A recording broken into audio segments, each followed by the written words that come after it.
Hi everyone, I'm Voddas, and today I'm going to be talking to you about the 2012 anime Chuunibyou Demoi Koiga Shitai, also known as Love Chuunibyou and Other Delusions.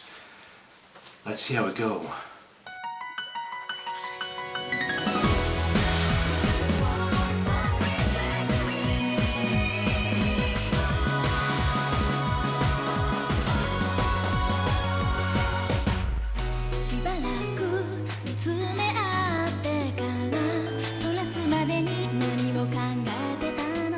This is a spoiler-free review, so if you haven't seen the anime yet, feel free to watch it. If you haven't seen it by now, you may want to give it a try, you may not, but let's see how you feel after my little talk today.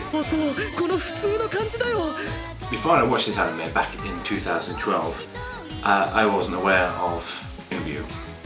Basically, it is somebody who dresses up and acts out as an alter ego, suffering from like illusions of grandeur. When somebody's dressing up as cosplay and they go to an event and they act out as the character, it's basically that, but on a much higher scale, where they just don't turn it off. It's just 24/7, acting like they've got magic powers, superhero strength, incantations, the whole thing. Yeah.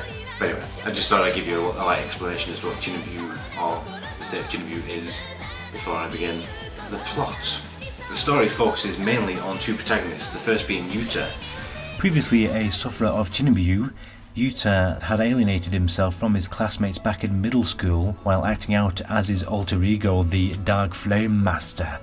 So in an attempt to try and escape his past, he's now attending a high school some distance from his middle school in the hope that nobody will recognise him, remember what he used to be like, and so they can start all over again, start afresh as a normal student. Unfortunately for Yuta, he shares the same classroom and building block as Rika. As the second protagonist in the anime, Rika, or the Tyrant's Eye she likes to be known, is a full-time Chuunibyou, and as such acts out her delusions on a daily basis.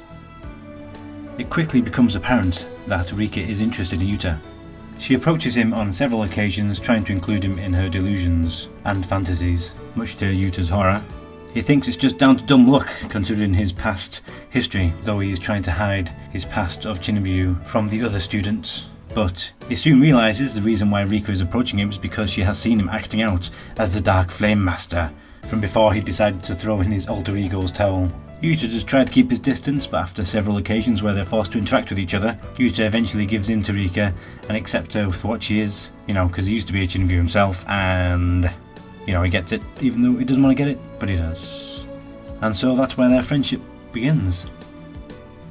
So, the supporting cast in the series include Sanai Takamori. She's a year younger than the other guys, but because she happens to be a child genius, she spends a lot of time in her high school.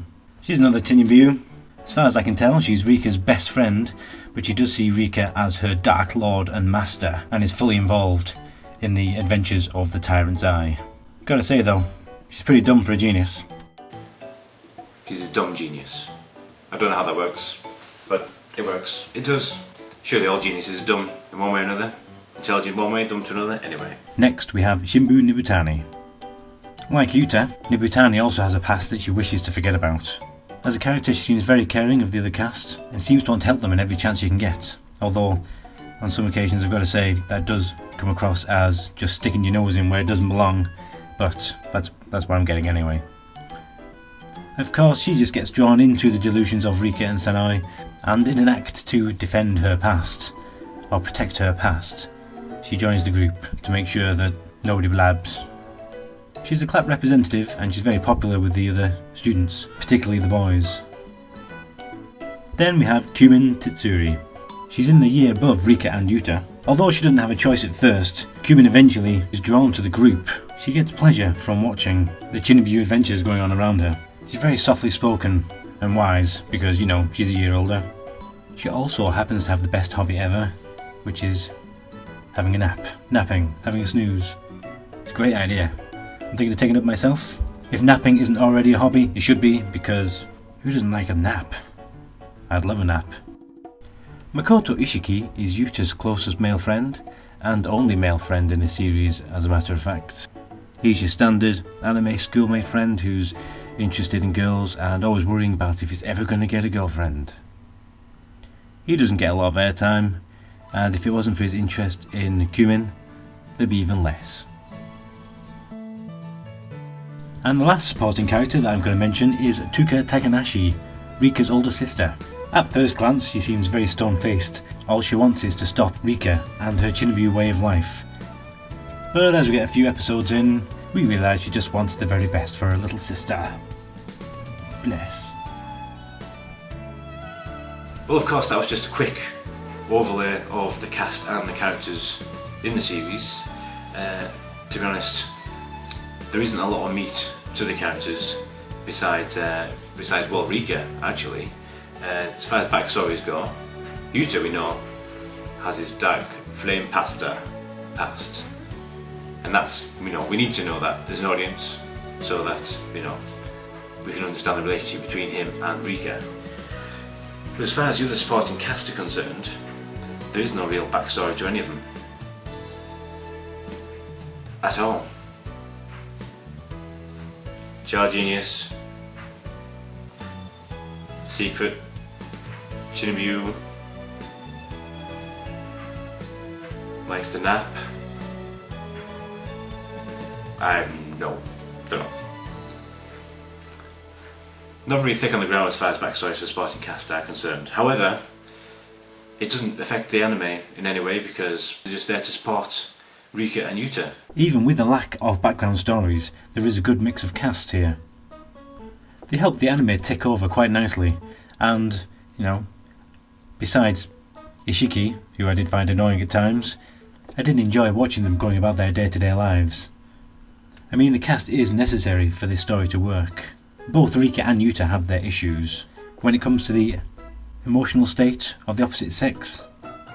But fortunately, obviously, they have their friends to keep them on track. The first 6 episodes are more your slice of life drama, basically introducing and getting you used to the characters and cast. It's only when the halfway point arrives that we start learning more about Rika's past and the story, thickens. As for the comedy aspect, yeah, it's pretty funny. There's a couple of moments where I did chuckle to myself. I can't say I was in tears at any point, but as far as comedies go, there are a few funny situations and plenty of gags to keep me smiling through the anime. So yeah, it passes as far as romantic comedies go. Although if you are looking for a laugh your ass off romantic comedy, this is not it. If you're looking for something more along those lines, this is not the place you want to be looking. You want to be looking something more like School Rumble. Now that's heavy in the comedy. Well, it was for me anyway. I laughed my ass off. So, Chuunibyou Demoi Koi Gai Shitai was produced by Kyoto Animation, the same studio that brought us the likes of Clannad, The Melancholy of Haru Suzumiya, and Full Metal Panic, just to name a couple that I really like. I am a big fan of the studio. The animation is good throughout the series, and it does pick up during some of the peak parts of the storyline. I particularly like the fact that during several occasions during the series, we get to see the world from Rika's point of view, when she has these illusions that, when she's having a little scrap with her sister, in her mind it's some kind of epic battle with explosions and all that kind of stuff going on, and we get to see that in the series, and yeah, I thought it was quite nice. Why talk about it when I can just show you? It's good, isn't it? I mean, the smoother animation isn't just restrained to the imaginary fight scenes. There are other key points in the anime where the animation is refined to enhance the situation, and once again Kyoto have done their job well. Have I already mentioned that I'm a fan? All in all, it was very well done.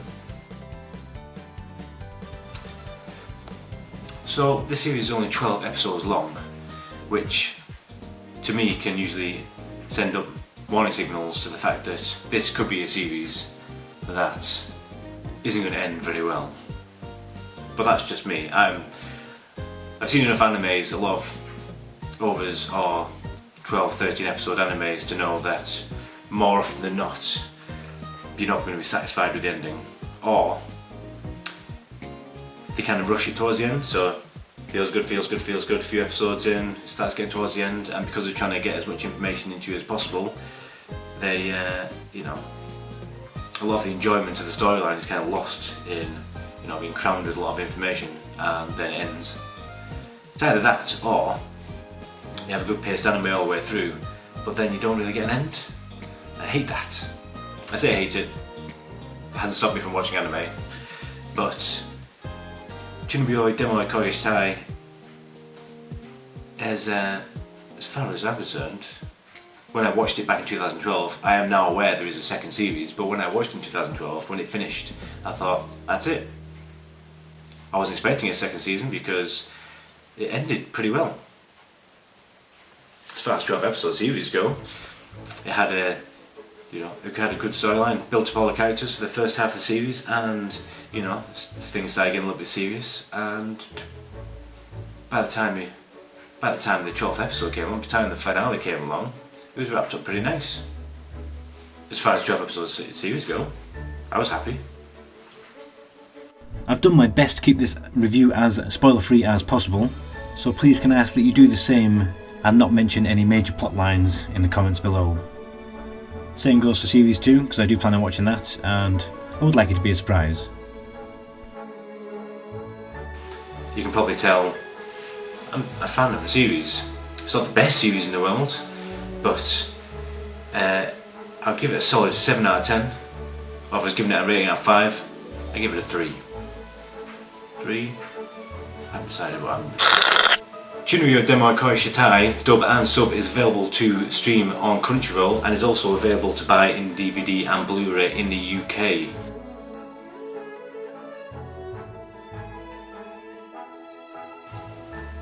So that's pretty much it from me now. I've been Voddas and this is my first anime review.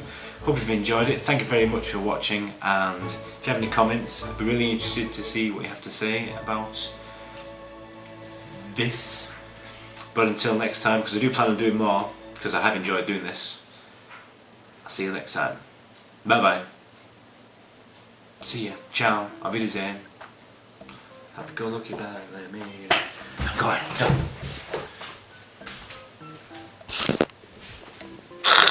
That about wraps things up from me. That was my first online review. My name is Voddas and I'll play on the whole bill. I'll film on that. Hala hala. Hoftelama. Ush ush ush ush.